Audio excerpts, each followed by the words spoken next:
And the WWE Champion and MVP are already seated at the table. So Lashley's turned away from everybody else. And he's like bobbing his head to his own entrance music. I mean, like, you can feel him feeling himself. Like, the man is feeling strong at this moment. And Cesaro, rightly so, shakes it. I mean, looking like $1 billion at this point, just as an aside. You know, he's got the navy blue,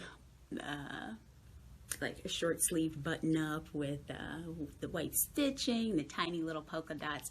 He looks like a billionaire on his way to vacation in the Seychelles. And then he casts his relationship with The Undertaker as a Faustian bargain.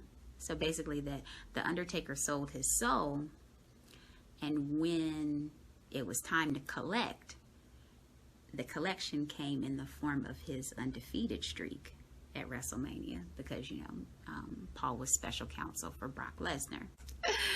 The WrestleMania streak. I'm fine with it ending. It's okay.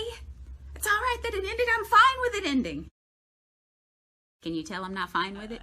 He spews that Ray will acknowledge the head of the table. And he lists Roman's conquered opponents, you know, Daniel Bryan, Edge, Cesaro, and now Rey Mysterio. Once again, wishing the legend a happy Father's Day. It wasn't as charismatic as when, you know, Roman did it, standing over a prone Rey with the belt in his hand. But we get it.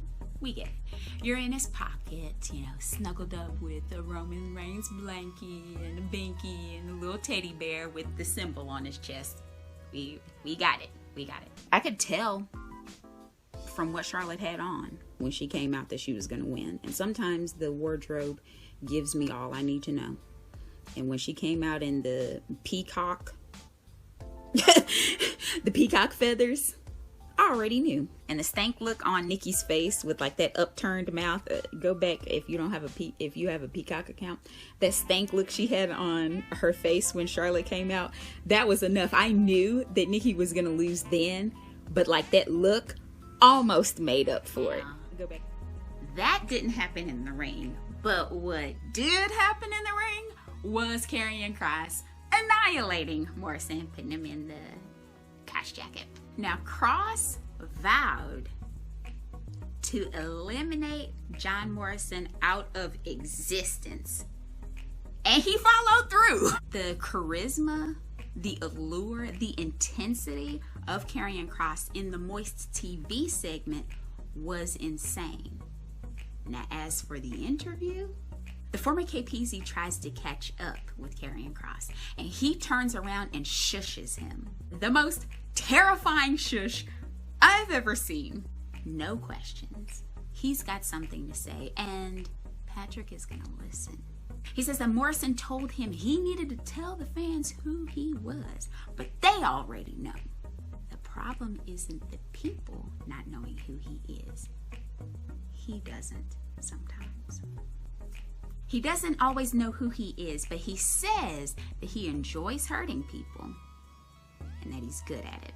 He says, word for word, so maybe if I just keep hurting people, I'll find the answers I'm looking for. That may be the most hilariously sadistic thing I've ever heard. I've never heard sheer violence couched in a journey of self-discovery. But you know what? I like it. Now, Akira Tozawa wants a match with anyone. And anyone thunders down the ramp in the form of Keith Bearcat Lee. Now, he squashes Akira Tozawa like a warm eclair on a summer sidewalk. The hosts note the new disposition on Keith Lee, this enhanced intensity, and the ease with which he dispatched Akira Tozawa. KP and any other inquiring minds want to know, is there something to be said about this new attitude? Keith Lee's response, no. Patrick asks if he has anything to say about what he did to Akira Tozawa. No. Patrick moves on, tries to get Lee's thoughts on the draft. He tells Patrick it doesn't matter who someone is, who stands before him. The person they thought they knew is ever so slightly different. And I don't think you have any more questions left. There was a face-to-face with Goldberg and Bobby Lashley. The substance of it is, hello Bobby, how's every little thing? I'm going to kill you. WWE Champion Big E and Drew McIntyre defeated the Dirty Dogs in tag team action. We get some ads and discussion continues with recap of Dolph Ziggler pointing out all the ways that he's helped both Big E and Drew McIntyre. This was excellent. I'd forgotten all about their history with Dolph Ziggler. Great stuff. Drew McIntyre tags himself in to show his dominance over Dolph to win for the team. And Big E makes his own statement post-match to Robert Roode, aka Big Bob. Ugh. Then we got the latest installment of the gas station 80s reader known as Let's Screw Naomi. Here is Naomi. Naomi wants a match. Here comes Shayna. Let's have a match. Naomi rolls up Shayna. Roll, Naomi, roll. 1, 2, 3. Naomi's hand is raised. Here comes Sonya. Let's screw Naomi. Naomi is asleep. Good night, Naomi. The end. Until next week. Or that she had some notes that maybe she was reading from. I'm in no position to talk, but obviously I don't know that for sure.